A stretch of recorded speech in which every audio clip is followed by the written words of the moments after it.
Alam ko na majority sa mga Filipino boxing fan ay gusto talagang mangyari ang Naoya Inoue versus Jandriel Cuadro Alas Casimero. Pero alam nyo ba na meron ring mga Filipino na hindi gustong mangyari na maglaban si Cuadro Alas at si Naoya Inoue? Alam mo ba kung bakit? Panoorin mo ang video na to hanggang sa dulo.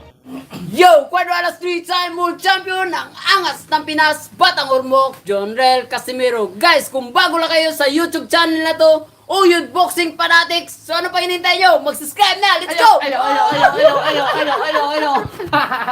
So ito yan mga ka-Uyod Boxing Fanatics. Alam ko na majority talaga sa lahat ng mga Filipino boxing fan na gusto talagang magkasagupa ang dalawang landas nitong ating pambato na si former 3 Division World Champion Jandriel Cuadro Alas Casimero at nitong tinaguriang The Monster of Japan Naoya Inoue. Dahil alam ho nating lahat way back 2020 nung pandemic ay nakancel ho ang labanang ito.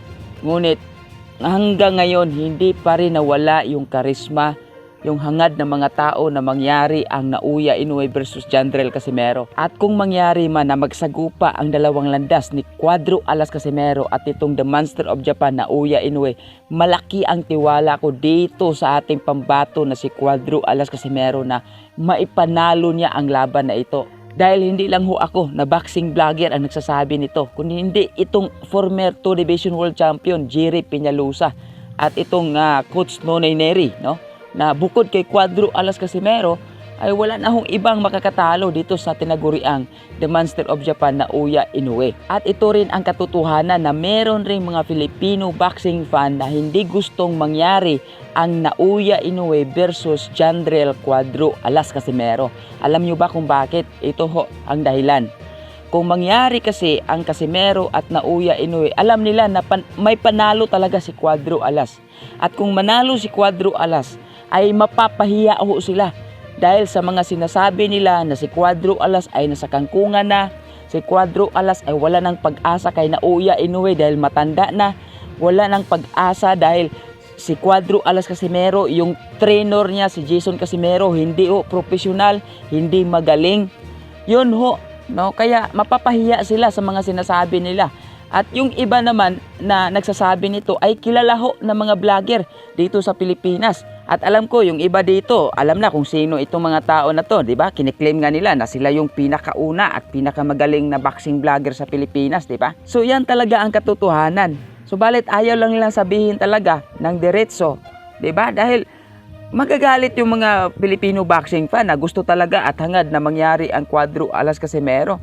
So kaya nga mas mabuting i-delete nila yung channel nila kung mangyari na matalo ni Cuadro Alas Casimero si Naoya Inoue. Dahil mapapahiya talaga sila dahil 'di ba ina-underestimate nila si Coach Jason Casimero na kung si Coach Jason Casimero pa rin ang magiging head coach ni Cuadro Alas at magsagupa sila ni Naoya Inoue ay wala talagang panalo.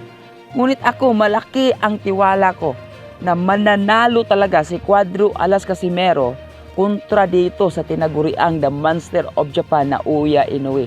Ngunit ngayon hindi pa natin masasabi talaga kasi hindi nangyari hindi pa talaga naikasa yung laban na to, 'di ba? Itong laban na to hindi pa talaga naikasa.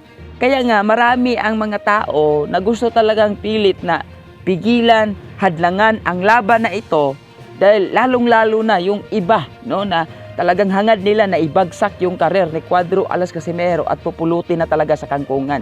Ngunit alam natin na si Cuadro Alas Casimero, ito, umaarangkada pa rin, di ba? Hindi nawawala dito pagdating sa rankings, hindi nawawala sa usapin, pinag-uusapan pa rin hanggang ngayon. So paano na yan, no, sa mga haters ni Cuadro Alas Casimero? So ang gagawin na lang natin, no, suportaan natin itong mga boxer sa Pilipinas. Wag ho nating i-bash, no? Hindi ho deserve nila na i-bash. Deserve ho nila na purihin dahil malaki po ang naitulong nila na karangalan dito sa ating bansa. Kaya saludo po sa lahat ng mga Filipino boxing fan, lalong-lalo na po sa mga Filipino boxers, Filipino fighters natin, mga champion sa ating bansa. Yan lang ho, no? Maraming salamat po sa ating lahat. God bless po.